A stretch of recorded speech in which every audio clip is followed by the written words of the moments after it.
Vamos lá, pessoal. Caiu, né? Caiu, aqui caiu. Percebi, parar nos coraçãozinhos. Aí eu percebi que caiu. Então vamos lá. Mas caiu num ponto que eu consigo retomar sem problemas. Então vamos parando os comentários para a gente entender, ó. No primeiro vídeo, o que nós vimos? Nós vimos que o magistrado, no momento de aplicar a pena, ele pode se deparar com 4 situações. No momento em que ele está calculando a pena, ele pode se deparar somente com agravantes. E aí, sem problemas, esse magistrado vai agravar a pena base que ele calculou na primeira etapa. Se ele, magistrado, se deparar só com atenuantes, também, sem grandes problemas, ele vai atenuar, em regra, a pena base que ele calculou na primeira etapa. Se não tiver agravantes nem atenuantes, óbvio que este juiz vai simplesmente confirmar a pena base. Tranquilo? Então, ó, o juiz só está diante de agravantes, em regra, ele vai agravar a pena base. Eu falei em regra porque vocês já sabem que a pena na segunda fase não pode extrapolar a pena máxima abstratamente prevista no preceito secundário. Se ele só estiver diante de atenuantes, ele vai ter que atenuar a pena base. Em regra. Por quê? Súmula 231. A atenuante não pode fazer com que a pena fique aquém do mínimo. Estão lembrados? Se não tiver agravantes nem atenuantes, confirma a pena base. O problema surge quando o juiz se depara com o caso em que tem agravantes concorrendo com atenuantes. E eu falei no vídeo anterior que esse juiz não pode sair por aí compensando uma com outra. Não pode.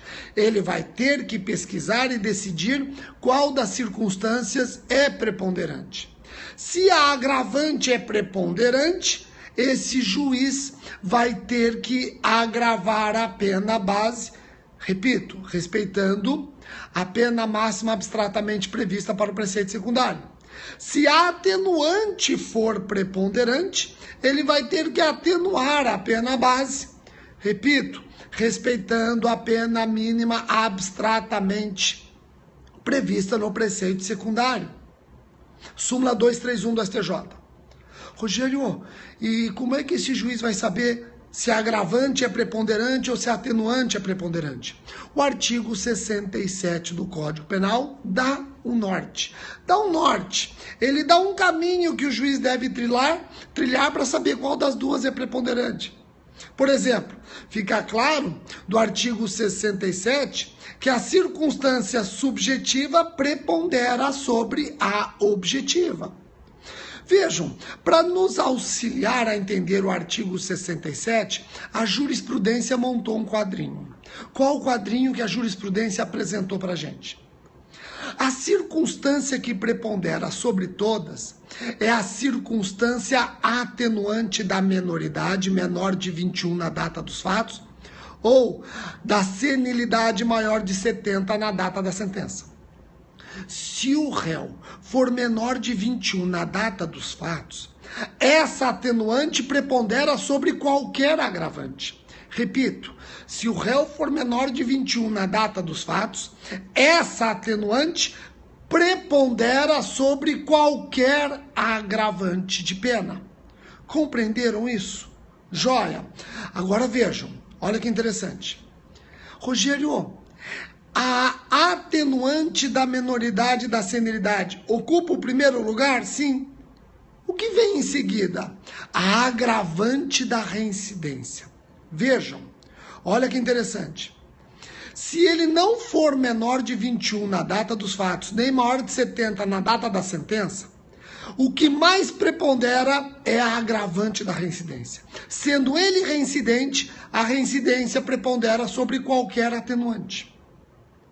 Então, quem ocupa o primeiro lugar? A atenuante da menoridade menor de 21 na data dos fatos ou da senilidade maior de 70 na data da sentença. Quem vem em segundo? A agravante da reincidência. E em terceiro, atenuantes e agravantes subjetivas. E por último, atenuantes e agravantes objetivas. Se eu tiver uma atenuante subjetiva e uma agravante objetiva, prevalece a atenuante.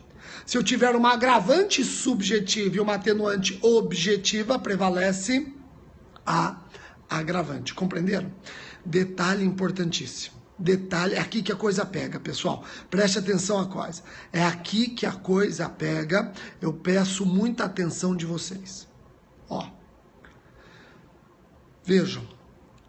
Eu comentei que a agravante da reincidência só perde para atenuante da menoridade menor de 21 na data dos fatos ou da senilidade maior de 70 na data da sentença. Foi isso que eu falei ou não foi?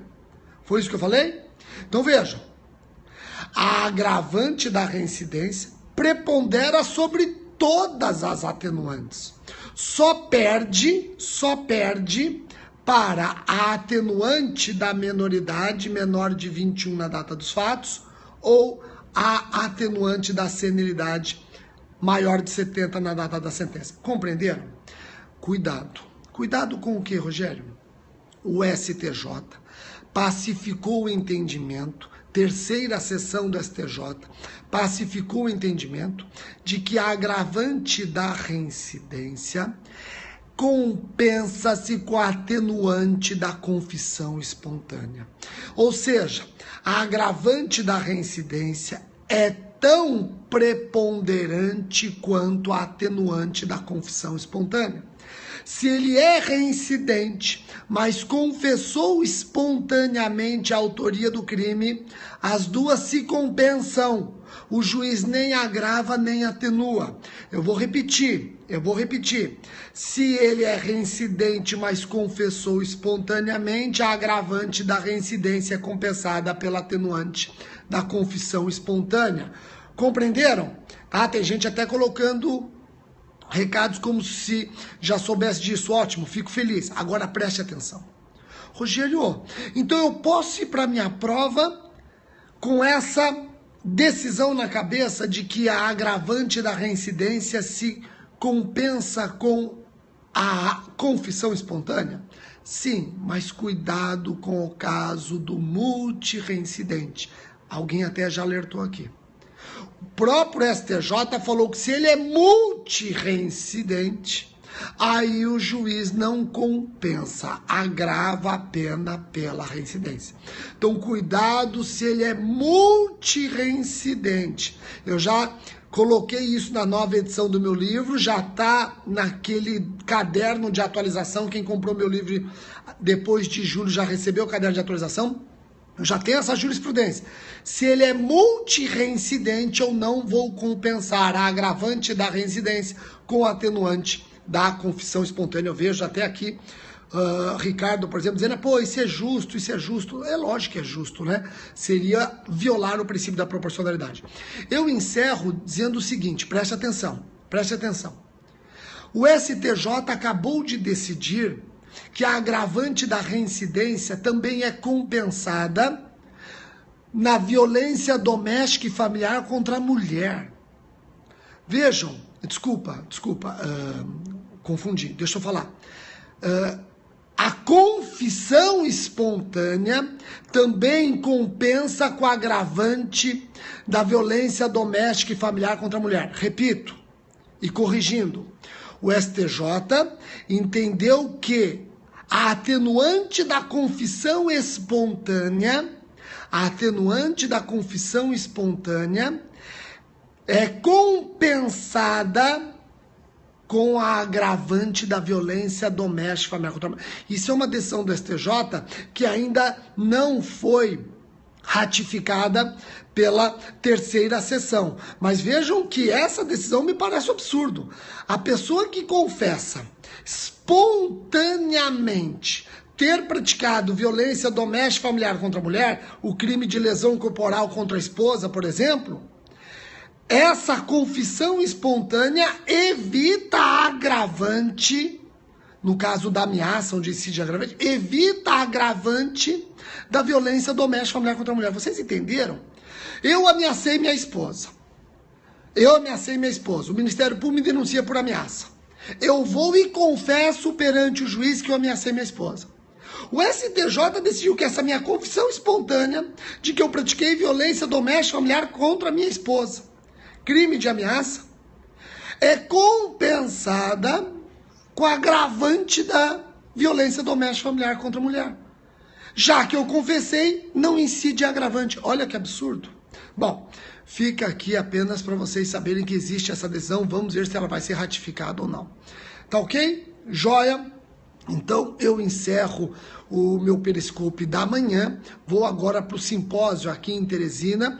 Então quem assistiu esse vídeo sabe que esse vídeo foi uma continuação do primeiro, são 2 vídeos a respeito do artigo 67, o primeiro caiu, são 2 vídeos, um complementa o outro, não esqueçam de assistir os 2 vídeos, tá bom? Então obrigado a todos, olha só a galera já querendo dedicatório nos livros, com certeza, quem estiver lá no simpósio, quem estiver no congresso, venha que eu vou tornar infugível todos os seus livros. Uberaba está presente, Fortaleza, olha só que interessante. Um abraço para a galera do Acre, Brasília, tá aqui ó, Franca, Minas, Passos, olha só, Passos, Minas, quem é de Passos? Quem é de Passos? Quem é de Passos? Ontem eu conversei por telefone com um promotor de justiça de Passos a respeito de uma questão interessante que eu estou enfrentando na minha comarca e ele está enfrentando na comarca dele também. Antônio José, conhecem não? Excepcional, adorei conversar com ele, cheio de ideias. Antônio José, conversei por telefone ontem da promotoria de Vinhedo, falei diretamente com o Antônio José lá na promotoria de Passos, conhecem? Antônio José, lá na promotoria de Passos? Legal. Então um abraço pra galera de Patinga, manda um abraço pra galera de Patinga, então um abraço pra galera de Patinga. Rogério, vai ter SERS em Uberaba? Opa, vocês estão vendo que o SERS está cada dia mais tomando esse Brasilzão com as suas franquias. Xangrande, Pernambuco, nunca eu tinha ouvido falar. Bebedouro, abraço pra galera de Bebedouro. Rondônia, deve ser Rondônia, né? São João del Rei. Então tá bom. Pessoal, sem mais delongas, uma ótima sexta-feira, eu volto ainda, tá bom?